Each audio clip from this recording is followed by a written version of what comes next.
Everyone, welcome back to our channel, welcome Bengali Sports blog. আজকে আবার নতুন একটা ট্রান্সফার মার্কেটের আপডেট নিয়ে ভিডিও তোমাদের জন্য চলে এসেছে। কালকে রাত্রিবেলা তোমরা দেখতে পেয়েছো ইন্ডিয়া ভার্সেস কাতার ম্যাচ কিভাবে চুরি করে, জাস্ট চুরি করে, লিটারালি চুরি করে ইন্ডিয়াকে কালকে হারানো হলো। যাই হোক, সেটা নিয়ে আর নতুন করে বলার কিছু নেই। এই মুহূর্তে যারা ভিডিওটা দেখছো, তোমরা যদি চ্যানেল নতুন হও ডেফিনেটলি চ্যানেলটাকে সাবস্ক্রাইব করবে এবং সবাইকে thank you so much. 10,000 subscriber complete হয়েছে বেঙ্গলি স্পোর্টস ব্লগ ফ্যামিলিতে কালকে, এবং তোমাদের সবার জন্য এটা পসিবল হয়েছে।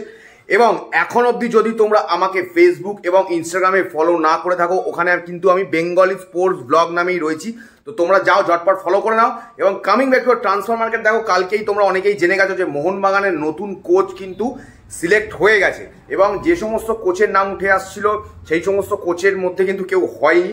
একদম কি বলবো, একটা আনপ্রেডিক্টেবল ব্যাপার। এবং এক্স এটিকে কোচ এর আগে কিন্তু ইন্ডিয়ান সুপার লিগে কিন্তু কোচিং করিয়ে গেছে। Yes, Spanish coach, I am talking about Jose Molina. Jose Molina কিন্তু আপকামিং সিজনে মোহনবাগান সুপার জায়ান্টের কোচ হতে চলেছে গাইজ, এবং এটা অফিসিয়াল অ্যানাউন্সমেন্ট কিন্তু মোহনবাগান সুপার জায়ান্টের পেজ থেকে কালকে সন্ধ্যেবেলায় করে দেওয়া হয়েছে। তো দেখা যাক আগামীতে জোজে মোলিনা এই যে সেকেন্ড বার ইন্ডিয়াতে আসছে, মোহনবাগান সুপার জায়ান্টের কোচ হচ্ছে, তো কিরকম পারফরমেন্স করে।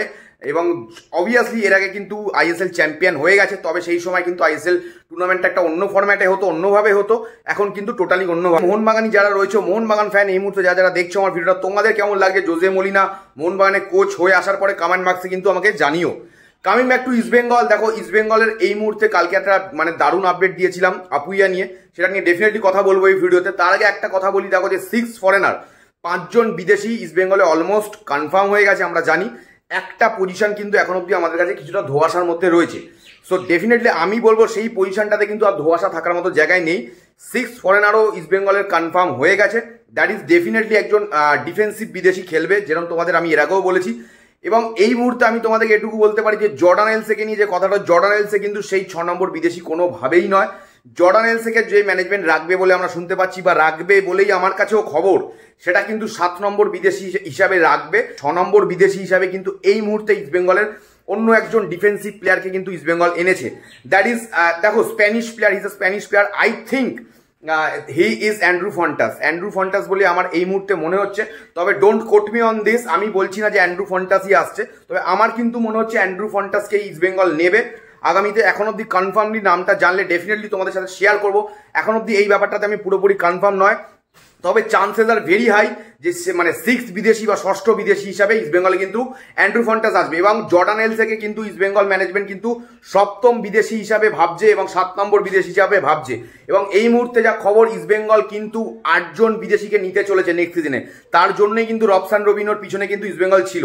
দেখা যাক কি হয় আগামীতে, যে 6 নম্বর বিদেশি অ্যান্ড্রু ফন্টাস আমি বললাম সে আসে না অন্য কেউ আসে। ডেফিনেটলি আমার মনে হচ্ছে অ্যান্ড্রু ফন্টাসই আসতে চলেছে, স্প্যানিশ বিদেশি centre back, ex Barcelona player, high profile player. দেখা যাক আগামীতে যদি অ্যান্ড্রু ফন্টাস আছে, তোমাদের কি মনে হচ্ছে অ্যান্ড্রু ফন্টাস এলে ইস্ট বেঙ্গলের জন্য কতটা ভালো হবে, তোমরা কমেন্ট করে জানিও।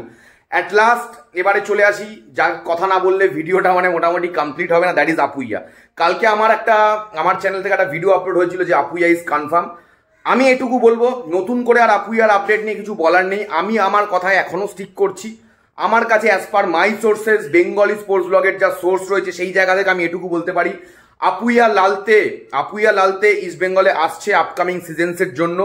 এবং Apuia unofficially I can say that Apuia is confirm. As per my sources I can say that Apuia is confirm.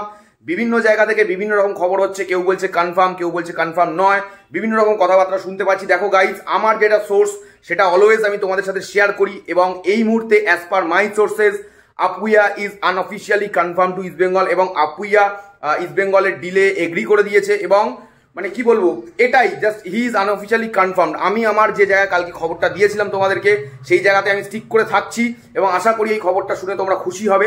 Definitely আমাদের সবার চোখ কিন্তু ইস্ট বেঙ্গল অফিসিয়াল হ্যান্ডেলের দিকে থাকবে। কালকে সল ক্রেসপো যে আসছে সেটা ইস্ট বেঙ্গলের অফিসিয়াল ফেসবুক, ইনস্টাগ্রাম এবং ইউটিউব থেকে জানানো হয়েছে। আগামীতে পরপর আজকে ট্রান্সফার মার্কেট খুলে গেছে গাইজ, 12ই জুন আজকে ট্রান্সফার মার্কেট খুলে গেছে। এবং আমরা আরো বিভিন্ন প্লেয়ারদের কিন্তু আপডেট খুব তাড়াতাড়ি পেয়ে যাবো। এনিওয়ে তার আগে মানে এই আপডেট পেয়ে যাওয়ার আগে তোমরা কোথায় আপডেট পাও? বেঙ্গলি স্পোর্টস ব্লগে। তোমাদের কি করতে হবে? চ্যানেলটাকে সাবস্ক্রাইব করতে হবে, লাইক করতে হবে, বন্ধু বান্ধব যারা খেলা ভালোবাসে তাদের সাথে শেয়ার করতে হবে। সামনে ইউরো কাপ, কোপা আমেরিকা, অনেক খেলা রয়েছে, আরো প্রচুর ভিডিও আসবে। এখন অব্দি যারা সাবস্ক্রাইব করেন ডেফিনেটলি সাবস্ক্রাইব করবে এবং বেল আইকনটাতে প্রেস করে অল সিলেক্ট করে দেবে, যাতে আমি কোনো ভিডিও আপলোড করলে তোমাদের কাছে নোটিফিকেশন চলে যায়। এছাড়াও কিন্তু ইনস্টাগ্রাম এবং ফেসবুকে আমি বেঙ্গলি স্পোর্টস ব্লগ নামেই রয়েছি। এখন মতো টাটা, খুব তাড়াতাড়ি দেখা হবে নতুন একটা ভিডিও। চলো tata, love you all, tata.